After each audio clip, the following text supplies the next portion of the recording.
Good afternoon, everyone. I'm happy to see we've got about 15 attendees on so far, but we're going to go ahead and get started. It's 12:01. I'm Stacy Greer. I work for the North Carolina ABC Commission, and I want to thank you for tuning in to today's Talk It Out NC's Parents Just Don't Understand. Year after year, kids say parents just don't understand. I said it to my parents as a teenager in the 80s. My kids said it to me in very recent years, probably last week. So we're going to hear from middle school students about how parents don't understand what they're going through today. After a brief staff introduction, will be presented. Mr. Cormier, the school counselor, will talk about building trust with middle school students, and then we'll have a question and answer section at the end. So I'm going to share my screen and go over some staff introductions and get today's webinar, Talk It Out NC Parents Just Don't Understand, started. Today, Talk It Out NC presents Connections Academy Middle School, Parents Just Don't Understand. Views from middle school students moderated by school administration and teachers. Students here at Connections have been reassigned due to disciplinary reasons. With that, we make sure that once students get here that the curriculum continues to be taught as needed, but also we make sure that we talk about social skills that's going to help them represent themselves to their base schools and to their communities as someone that has been taught a better way, again, like I said, to represent themselves here in society.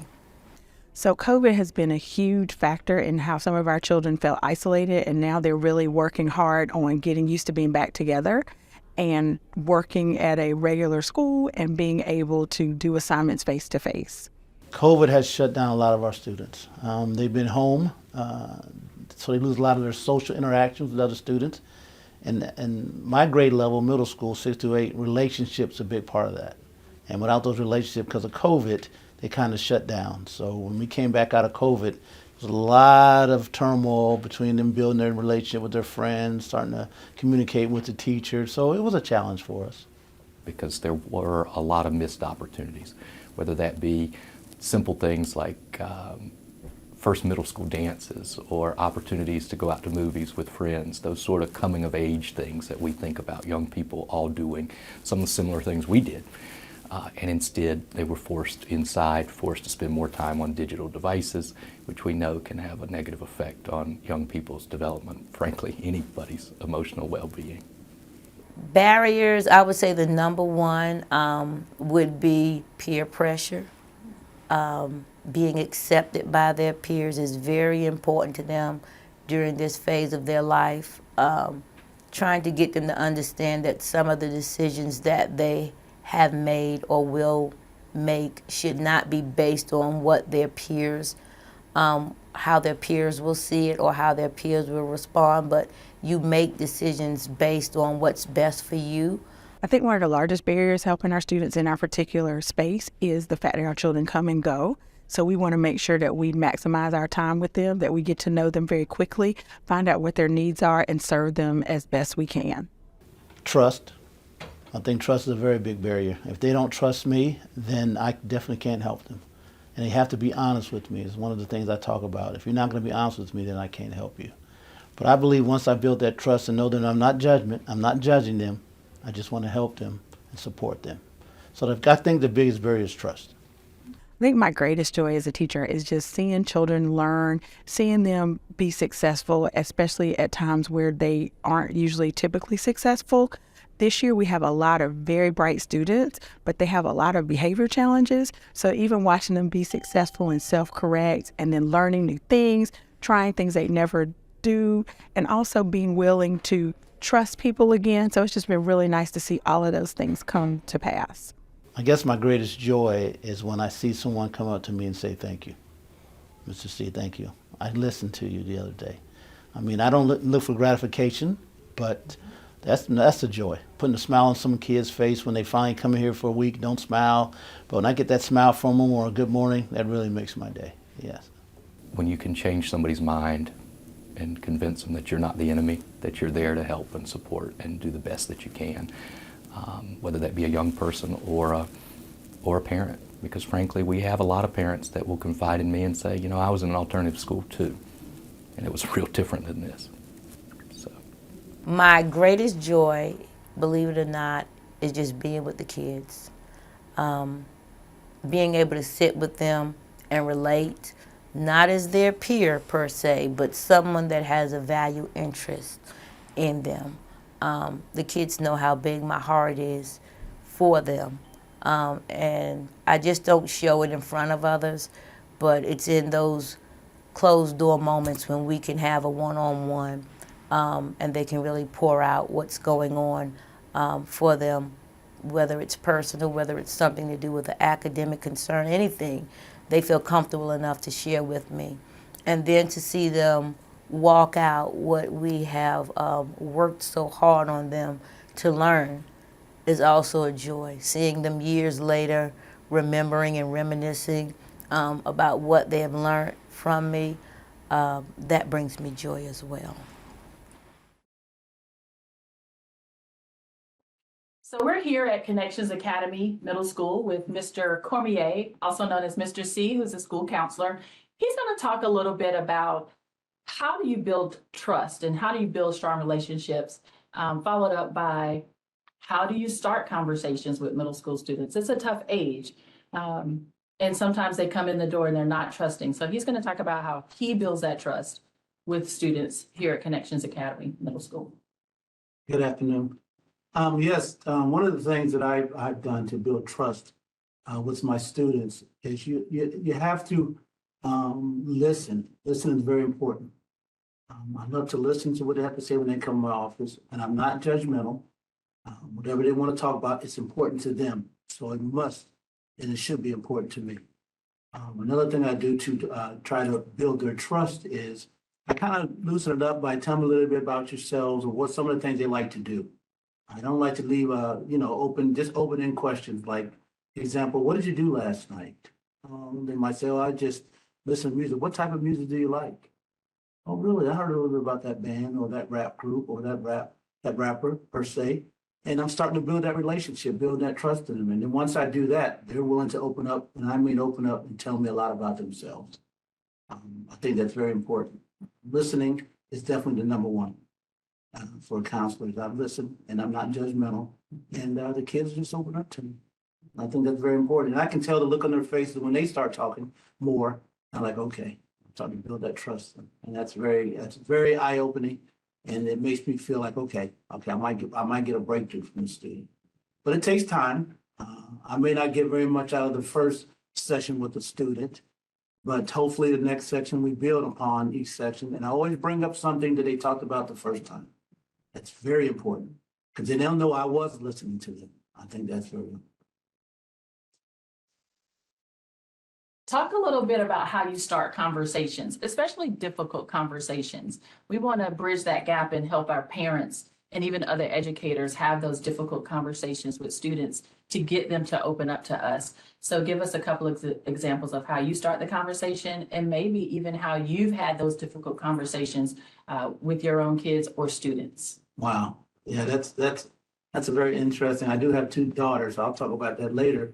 But one of the things that I feel like is very important when I talk to them about difficulties is like bring up an example. Hey, have you guys heard about that student that passed out today? Found out they were drinking, underage drinking. And I kind of listen to their perspective and see, oh wow, what happened?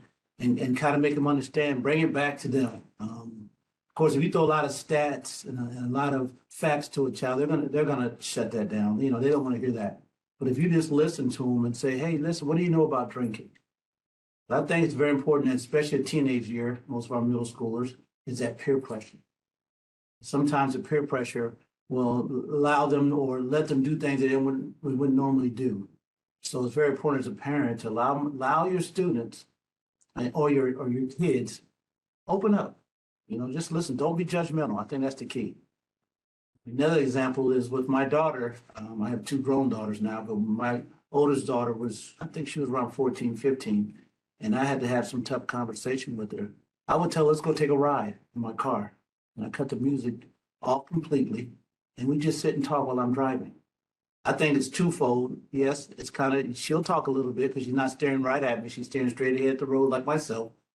And number two is she can't escape. Port doors locked, she has seatbelt on, but the point is like, it gives her an opportunity for our safe space while I'm driving. And that's worked out a lot for me for both of my daughters. So I think that's very important.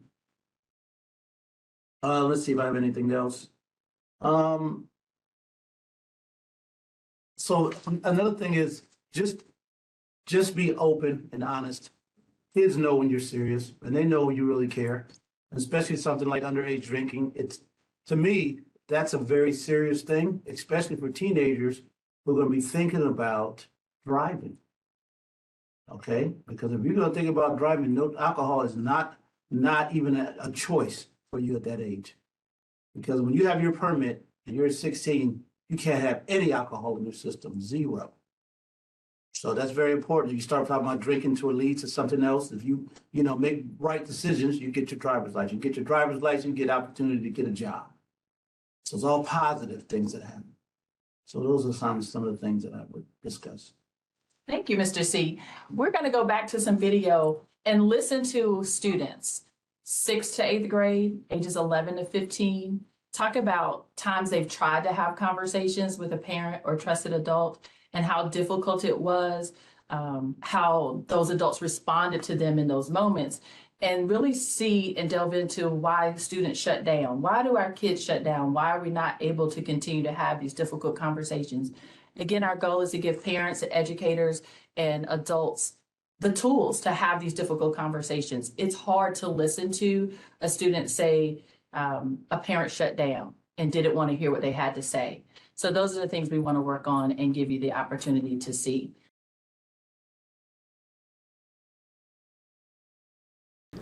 When you try to talk to your parents, they turn it on you, like you say how you feel about it, and because they want you to, when you finally do, like they turn it into like a lecture, and like they make you seem like you in the wrong, and you the bad guy, and you calling them a terrible parent and stuff. Especially when it's something that they haven't done. Like, for example, I think I'm the only one here that likes the same gender. My parents do not. If I want to talk to them about it, it's gonna be difficult because they don't understand it. It, like, when I showed that it makes me mad, but I don't, like, take it out or anything, like, I get in more trouble, like, because I was trying to say, oh, like, I feel like you just, like, trying to belittle me and just like, hide my feelings from myself. And she got mad, so I was just saying, never mind. But it's, like, it turns into a lecture where it's just making it seem like you're wrong and their views are the only proper ones. It's like school, basically. I don't usually get bad grades, but when my mom sits down and talks to me about school, I tell her what's going on and stuff like that. And I feel a little guilt because sometimes I do things that are like, do things I'm not supposed to. But I'll be honest to my mom and tell her everything. And sometimes she asks why I did this and why I did that. I stay calm since it's my mom, and I just show her my work and what I do, and she tells me not to do it again, and she still chooses and help me.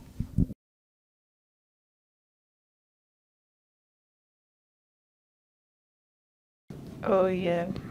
Like, when I first got, like, switched schools, she was mad. But, like, it was because of the time frames that it took and how difficult, like, it was just because when I was switching, it was so much going on. And she was really mad, but she was like, I'm just, like, letting you be. And she was trying to make it seem like she was giving me more freedom, and she was, like, being more relaxed on me, but she was actually being harder on me than normal. Most parents don't get their way, and when a child shows different and it betters, a parent can feel some type of way, and they make to the point where they make it seem like we did something wrong. So for that, we gotta like be disciplined for it. But at the same time, it's like life doesn't only work one way. You can move around in different ways. So just to be taught that one way, and when you do different in the household, that you only supposed to do one thing, it can basically damage yourself. Because you're not going to have nobody to talk to. You're just going to be by yourself for. Because if you lie and then they found out the truth, they going to be mad at you even more because you didn't tell them the truth the first time. I feel like if you tell the truth the first time, you're not gonna get in more trouble. I'm gonna go to say, like, wait, don't ever be afraid, like, to have conversation with me. You can always talk to me anytime you need me. Like, you can either talk to me or your dad. Sometimes I would let my parents know about that, but when they say okay, I sometimes don't believe that because when most of the time they would not even bother talking to me, like because they're busy or they're just working for something. And when it's time to talk, they were like, "Why? What's up on your mind?" Or, "I have a problem that I can't figure out. Could you try and help figure it out with me?"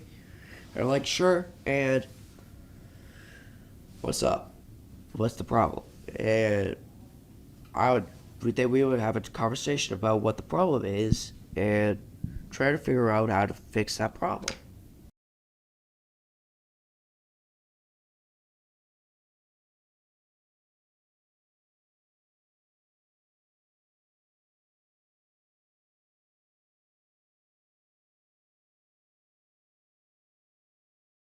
It's also with like parents being overprotective and stuff, because it's kind of like when they be overprotective, it's kind of like you forcing me to not show my feelings. Problems can be a problem, but it can also be a good thing. You don't just live life being the best you can be. You have to fail at least once to become better. If you don't fail, then that's where people who feel entitled come from. If they don't not get what they want, or if they don't fail, then makes for worse people. I could say the way we go out, like when we go out with our friends, I feel like parents feel like we shouldn't do it because we're young, but at the same time we have a childhood, and just because they didn't get to do something when they was little doesn't mean that we should have to suffer because they never got to go through an experience. That's what I feel like. So like, conversation with my mom, she got mad at me because I was going out every weekend. And I was just trying to tell her and put it in a way that she could understand it, to realize that back then is different from now. To be honest, she used to start the conversations with me, but now that I'm in alternative school, my big cousin told me that sometimes you gotta just man up and tell your mom, well, what you've done in school, and I took that advice. Now every time that I go home and I got in trouble at school, I just tell her, because I know that the longer I wait, the longer I wait, I'm gonna get in probably more trouble since I didn't tell her and she doesn't know about it. Hey. Yeah. Yeah. Problems that we can't really talk about with anyone. I think you can relate to this one. LGBTQ problems. Like, the parents are straight, they don't really understand, and so it's hard to say anything because they have no idea. And honestly, I don't either. Nobody in my family understands, not even me, so it's hard to talk to people. Because family is hard to talk to, but people who actually understand are easier to talk to. Friends are no big deal. And sometimes some friends are not in it to be in a real friendship. They're just in it to know your business and spread it. Not everybody your friend. You can't trust everybody with everything. No. You just gotta keep it to yourself sometimes. How you can't even go to your parents sometimes because they be telling the whole family, like, Alright. they be telling your whole family everything that happens. Like, say you suspended for something you didn't do, they gonna tell the whole family that you did it, and they're gonna twist the story, and your whole family just gonna be mad. I don't need my aunt to know that I got kicked out of school.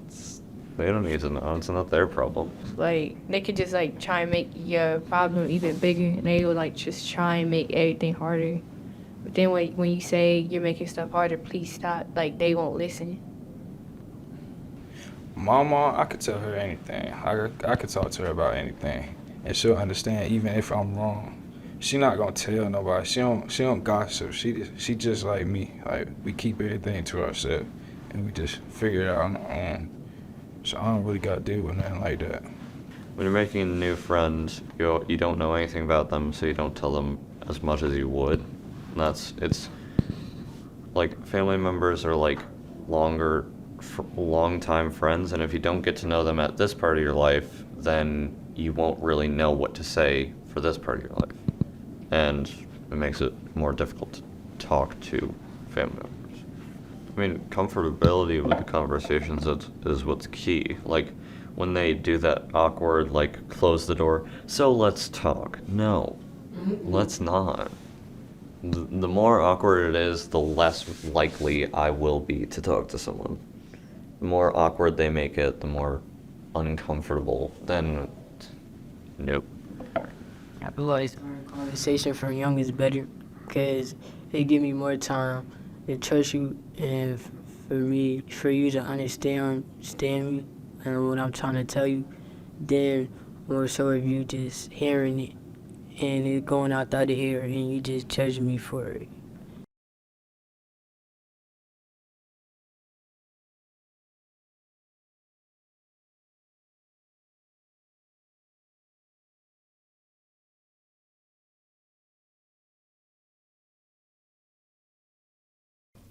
I really know how to explain it. Is there when you're in trouble, you know that your actions are gonna have consequences. So you should probably just tell them more early.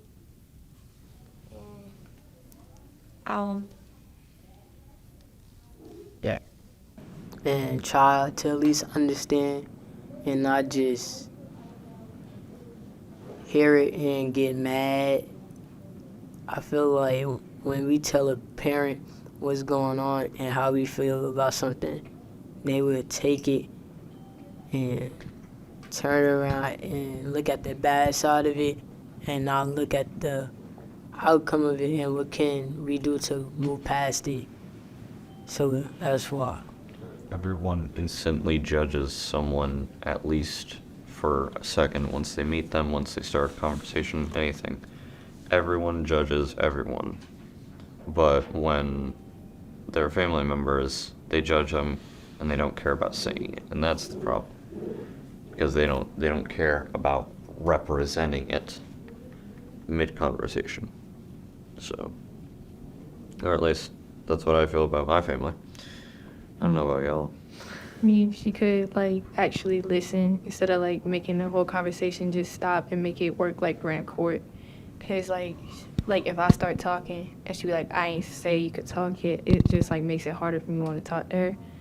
And when I start like isolating myself, she like get more mad because I don't want to be around people.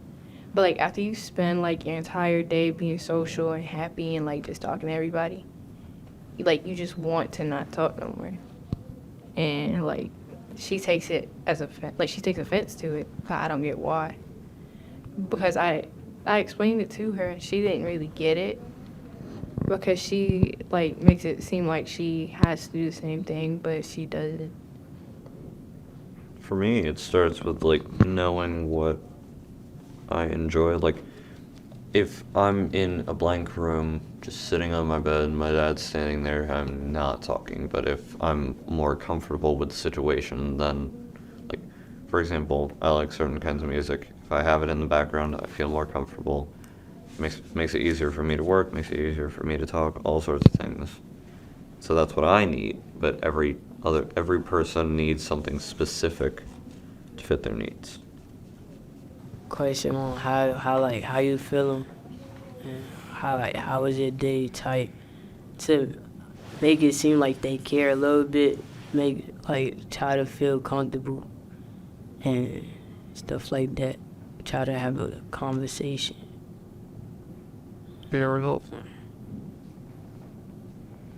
Yeah, I think it really just depends on what the child is like. I mean, for example, I prefer a lighter mood when I'm having difficult talks, but I know some people don't want that. So like, talking to me wouldn't be the same as talking to him. Talking to me wouldn't be the same as talking to her. There's really no like ground rules to it. It's just kind of figure it out as you go. Like, she could, like, actually, like, let me, like, tell how I feel, and she won't, like, cut me off when I try and start talking, and just tell me, like, I'll direct me when to speak, and just, like, she'll actually talk to me like I'm a person. And, like, her daughter, instead of how she would speak to someone she was the judge of, and she was deciding their fate.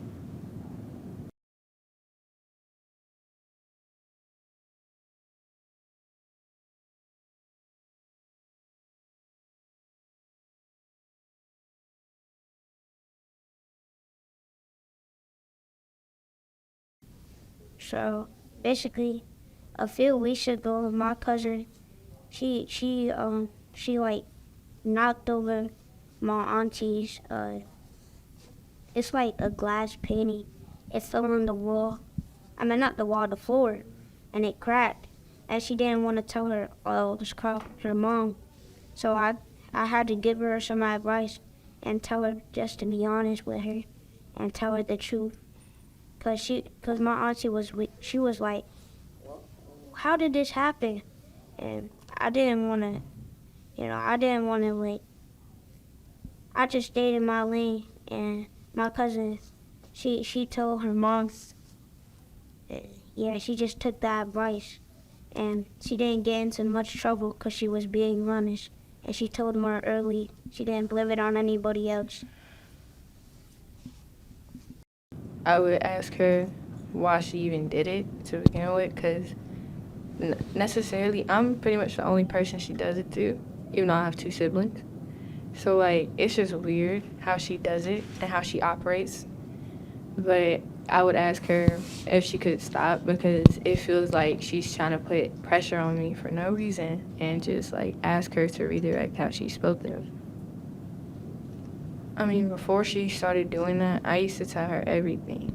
But, like, as time goes on, you're gonna stop trusting your parents as much, because that's how life goes. But, like, I would try, at least, to just, like, get her to just listen and not tell somebody, like, something I told her, like my sister.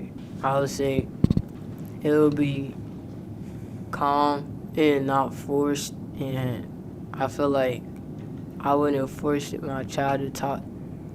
I would wait till he or she feel comfortable and ready to, like, explain how they feel and stuff like that. Like, I wouldn't push them to talk to me and stuff like that.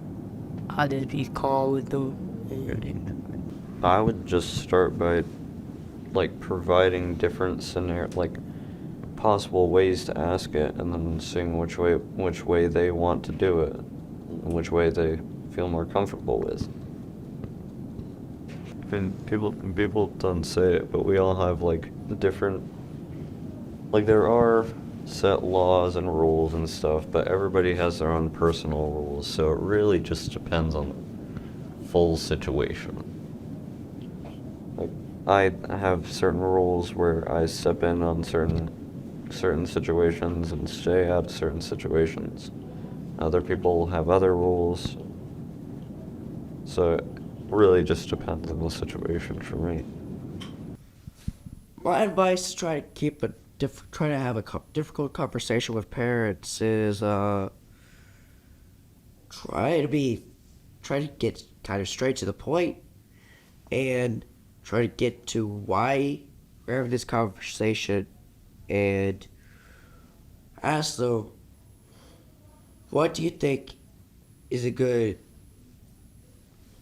what do you think how we could handle this situation as normal people, not as like a drill sergeant, very strict, kind of very strict. But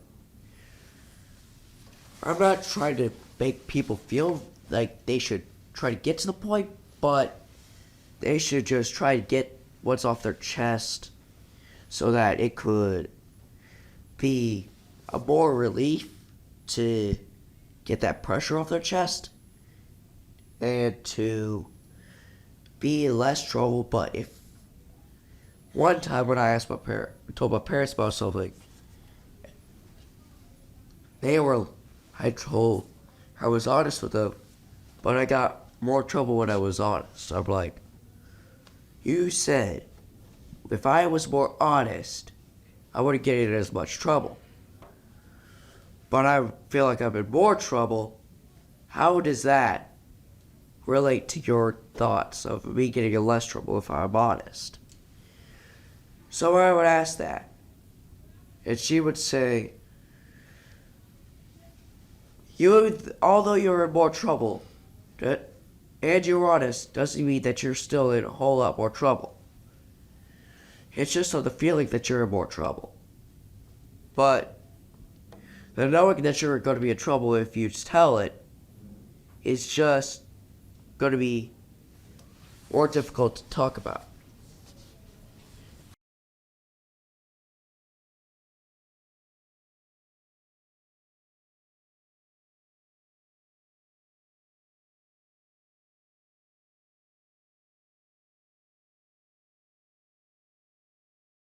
My parents don't sugarcoat nothing. Like, they keep it straight up with me.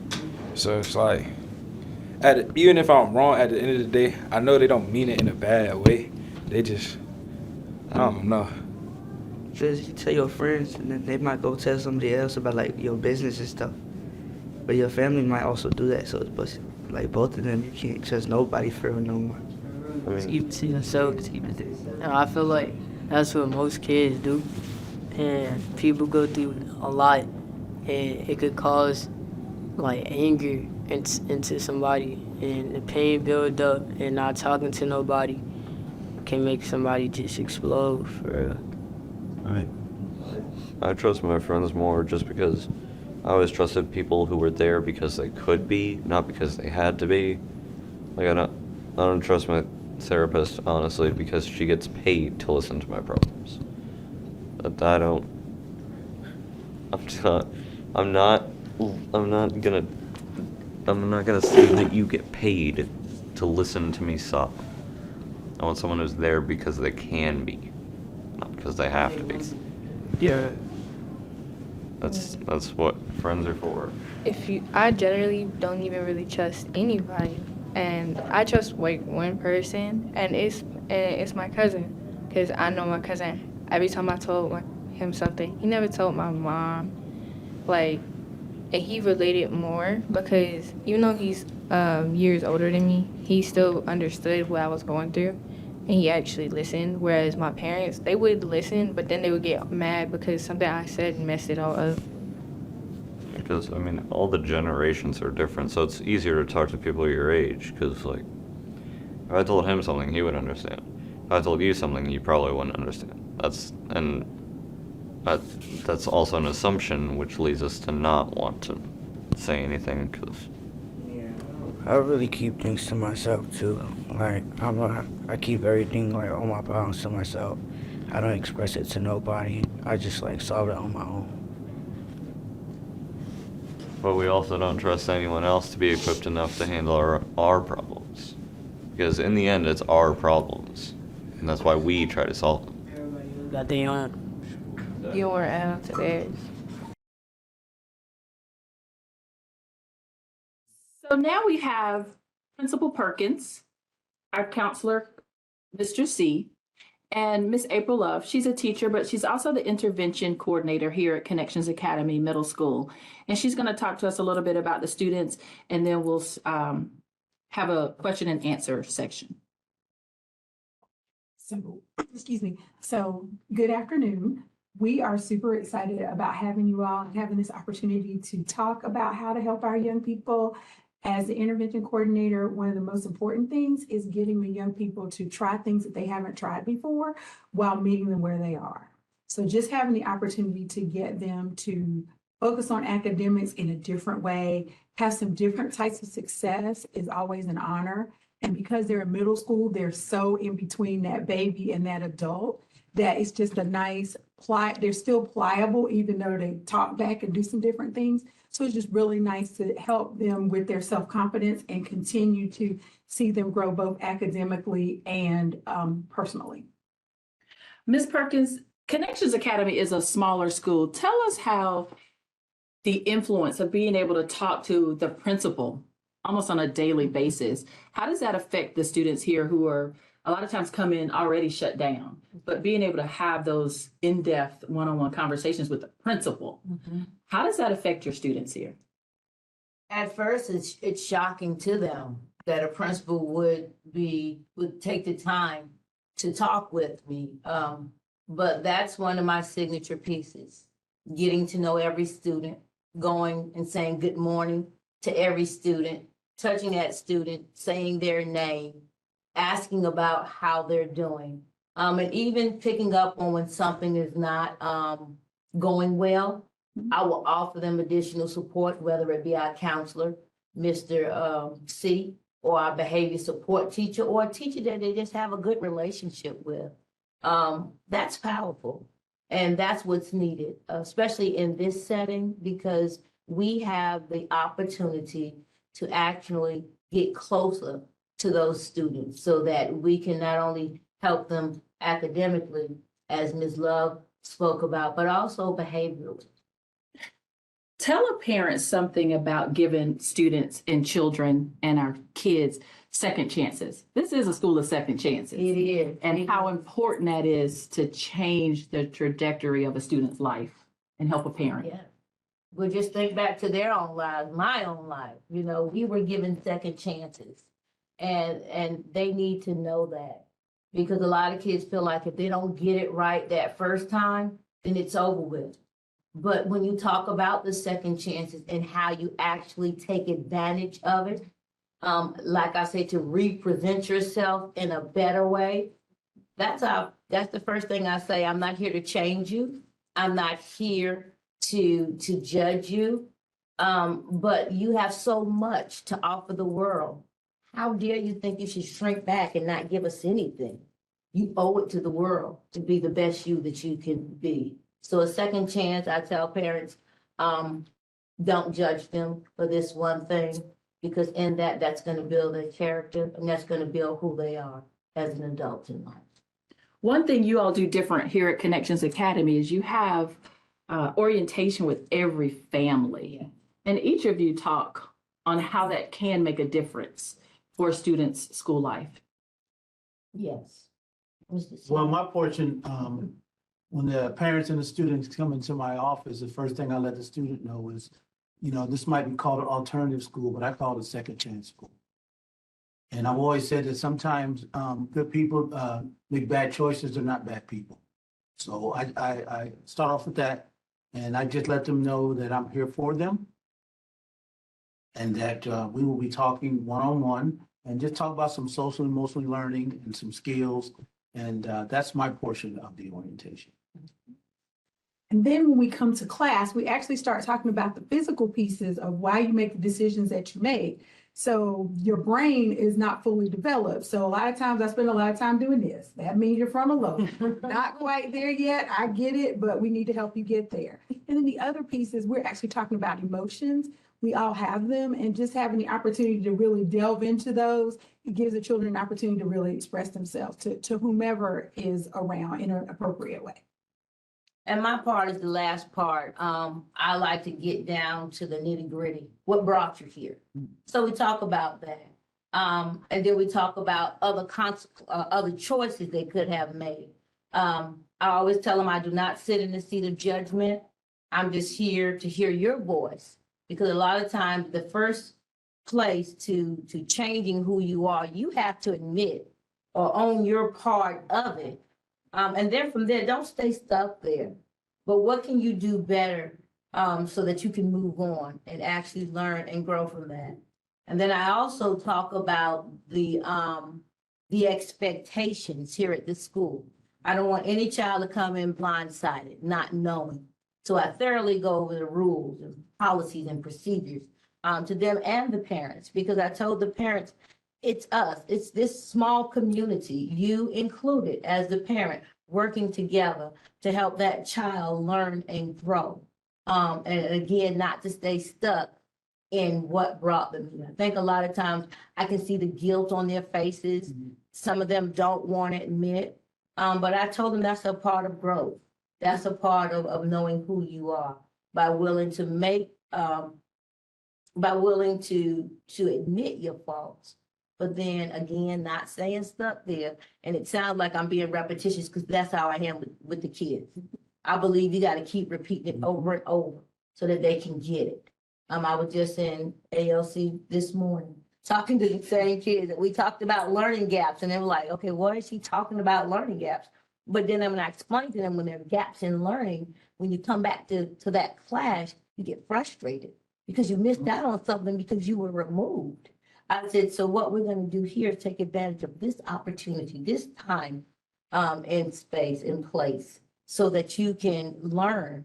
You can be the best you that you can be and present yourself to the world, but also help to close some of those learning gaps so that you can academically and behaviorally prepare yourself.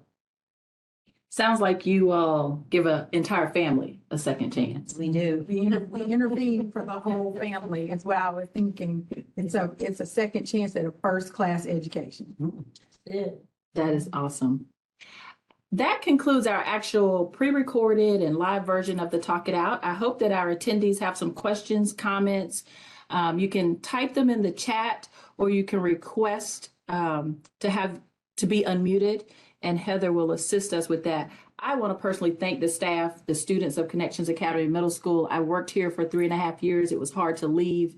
The work that this staff does is absolutely amazing. You see students come in not able to look you in the eye, feeling like life is defeated. And that's just not something you want to see in a 6th to 8th grader. And you allow them to leave excited about school, excited about who they are in life. And so thank you for that. This is Talk It Out NC's Parents Just Don't Understand. Do we have any questions, comments? Stacey, we do have one question. It's from Berna, and she says, what or how do you get your child to trust you when they have made up their mind that you don't trust them? It's a good one.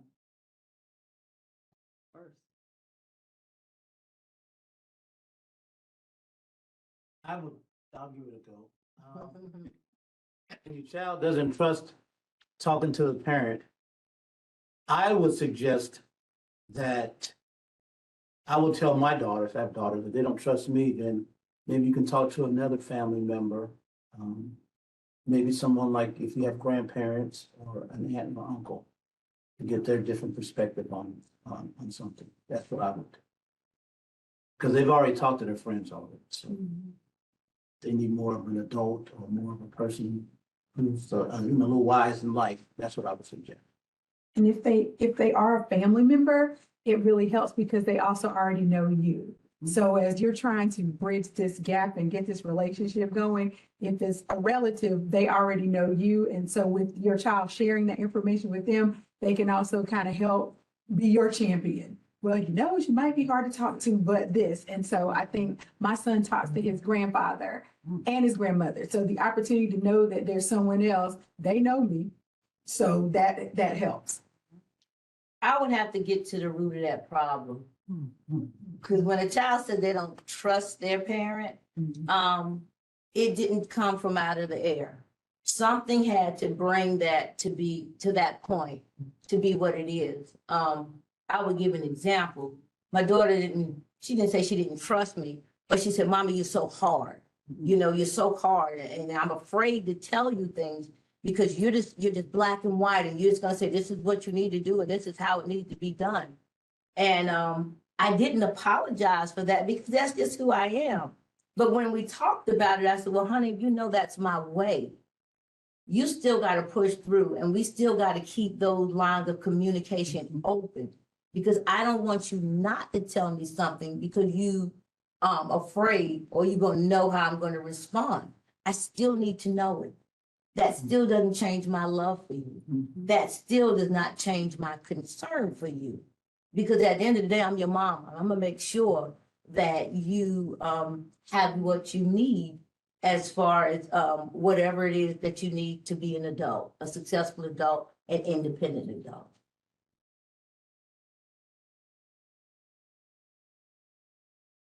Right now, that is all the questions that we have.